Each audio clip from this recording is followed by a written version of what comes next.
Good evening, gardening friends. It's Sunday evening, and it's time for an update.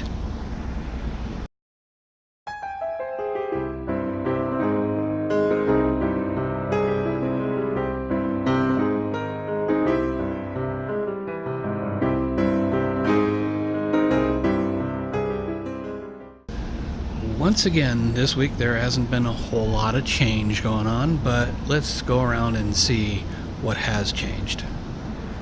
For the last couple of episodes, I've been giving you side-by-side views of some of these plants so you could see how much they've grown in the last week. This doesn't look like it's really changed all that much. It's probably a little bit taller. If you really want, you can go back and see the previous episode.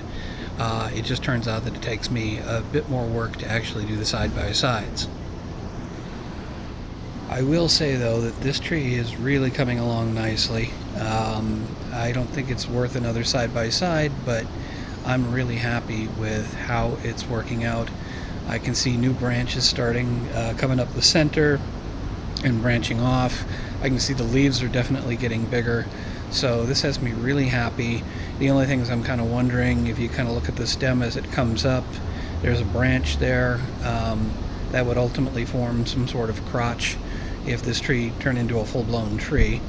I'm debating whether or not to cut off the right side there, because that's where it originally came up, and where I had when I transplanted it's where everything died off, and I just kind of chopped it.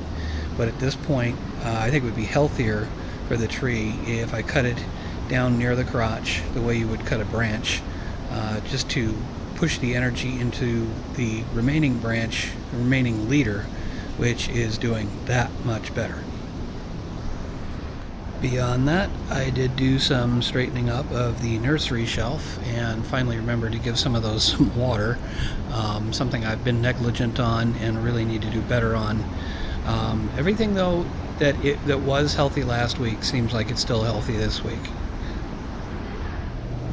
Finally, we'll wrap up with the bottle planters. The three on the right were the, well, sort of the second pass, I guess, but sort of the original for this generation.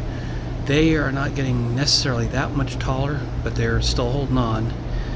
To the left of that, there's the short bottle on the very, very left. That has some sort of medium-sized tomatoes that were really good, and I decided to save the seeds, and I still have some.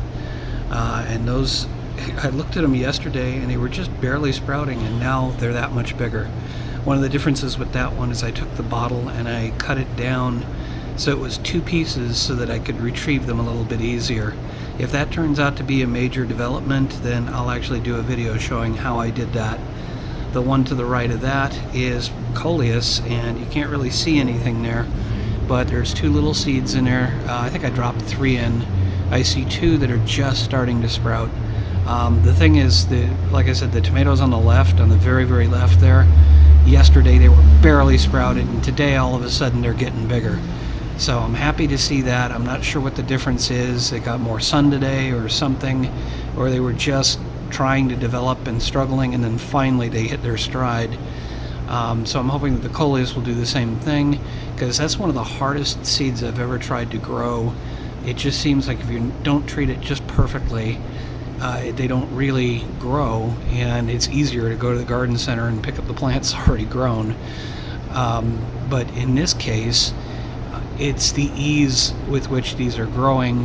They took, let's see, it says 10/9 on there. October 9th is when I actually dropped them in there. So today is the 16th. It's been a week, and they're just starting to germinate.